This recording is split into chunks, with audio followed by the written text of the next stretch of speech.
بسم اللہ الرحمن الرحیم۔ شروع کرتی ہوں اللہ کے نام سے جو نہایت رحم کرنے والا ہے۔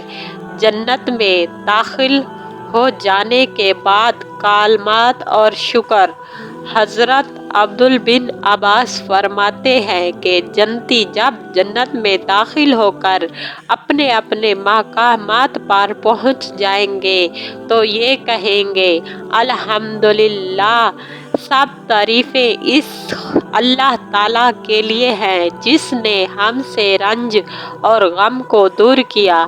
اس رنج و غم سے ان کی مراد یہ ہوگی کہ ہم نے میدان محشر میں جو ہولناکیاں زلزلے، سکراتیں اور کربنا کیا دیکھی ہیں، اس سے محفوظ رہنے اور جنت جیسی پرعیش منزل میں پہنچ جانے پر ہم اللہ تعالیٰ کا شکر ادا کرتے ہیں۔ اس کے بعد وہ کہیں گے اِنَّ رَبَّ الغفور الشکور، بے شک ہم رب بخشنے کرنے والا ہے، قدردان ہے۔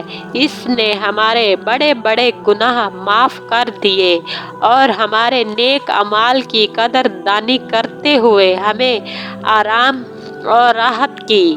حضرت قحطان فرماتے ہیں یہ اول کریم دنیا میں اعمال صالحہ کی پابندی اور نفس کشی میں جو مشقت اٹھاتے اور ہمدرد ہوتے تھے، جب جنت میں پہنچ کر ان سب پابندیوں سے آزاد اور راحتوں سے لطف اندوز ہوں گے، یہ کہیں گے الحمدللہ الذی اذھب عنا الخوف۔ تمہاری تعریفیں اس خدا کی ہیں اور تمام تعریفیں اس اللہ کی ہیں جس نے ہم سے غم کو دور کیا۔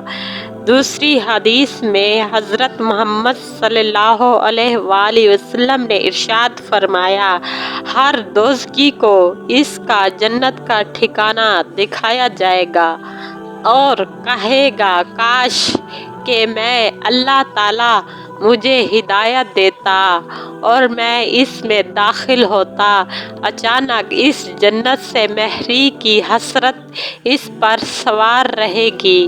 حضور صلی اللہ علیہ وآلہ وسلم نے ارشاد فرمایا، اسی طرح سے ہر جنتی کو اس کا دوزخ کا ٹھکانہ دکھایا جائے گا تو کہے گا اگر اللہ تعالیٰ مجھے ہدایت نہ دے تو میں آج اس جگہ دوزخ میں ہوتا۔